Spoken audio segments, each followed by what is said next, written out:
আসসালামু আলাইকুম ওৰহমাতুল্লাহি ওয়া বাৰাকাতুহু। আপোনালোকৰ ওপৰত আল্লাহৰ ৰহমত বৰকত আৰু শান্তি বৰ্ষিত হওক। আউযু বিল্লাহি মিনাশ শাইতানিৰ ৰাজিম। বিসমিল্লাহিৰ ৰহমানিৰ ৰহিম।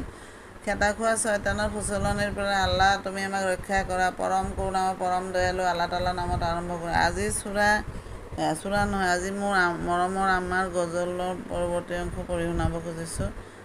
আশা কৰোঁ আপোনালোকে শুনিলে ভাল লাগিব। এতিয়া মই আৰম্ভ কৰিছোঁ।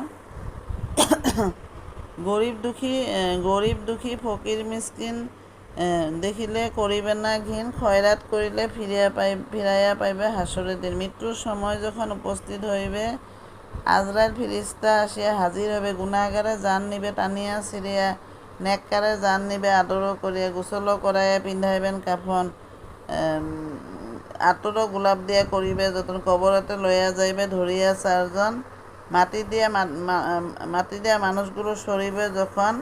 মুনকির নকির ফেরেস্তা সবে গুৰুতে আসিবে, মুৰ্দাকে জীৱন দিয়া তুলিয়া বসাইবে। আজি এইখিনিলৈকে থাকক, কালি আকৌ বাকীখিনি পঢ়ি শুনাম। আশা কৰোঁ আপোনালোকে শুনি অশেষ চোৱা বৰ্জন কৰিব। দিয়কচোন, হাদিছ কোৰাণৰে কথা, অশেষ চোৱা বৰ্জন কৰিব পাৰিব। ভিডিঅ'টো ভাল লাগিলে আপোনালোকে লাইক শ্বেয়াৰ আৰু ছাবস্ক্ৰাইব কৰিব নাপাহৰিব দেই। আজিলৈ